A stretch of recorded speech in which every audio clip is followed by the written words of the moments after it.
हे नेते एकीकडे असा दावा करतात की शिव्या कार्यकर्त्यांना दिल्या, पण मग भाजपचे कार्यकर्ते शिव्या तरी का खातात असा प्रश्न आहे. एकीकडे दिलगिरी व्यक्त केली आहे, ती दिलगिरी देखील फारशी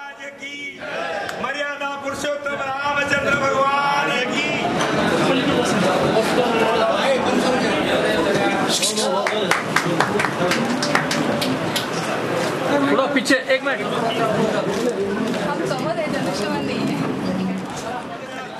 छत्रपती शिवाजी महाराज की, मर्यादा पुरुषोत्तम रामचंद्र भगवान की.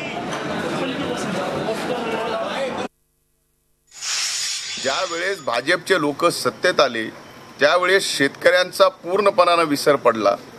विसरच नाही तर मस्ती एवढी अंगात आली की आज ते शेतकऱ्यांना शिव्या घालू लागायला लागलेत. शेतकऱ्यांनी समस्या मांडायची कुणापाशी?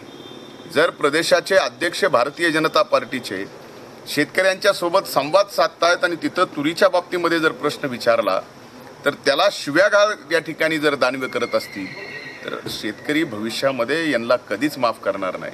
खरं तर दानवेंची जीभ झाडायला पाहिजे, पण माझी मागणी आहे की दानवेंनी सुद्धा जाहीरपणानं राज्यातील सर्व शेतकऱ्यांची या ठिकाणी माफी मागितली पाहिजे. शेवटी दानवे साहेब, आपण सुद्धा शेतकरी आहात हे विसरू नका.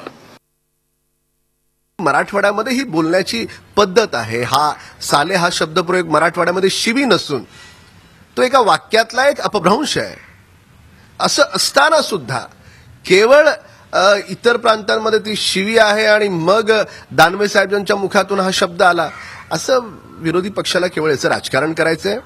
शेतकऱ्यांना विषयी रावसाहेब दानवे साहेबांच्या मनामध्ये प्रचंड प्रेम आहे, आस्था आहे, कारण ते स्वतः शेतकरी आहेत. झी 24 तास रहा एक पाऊल पुढे.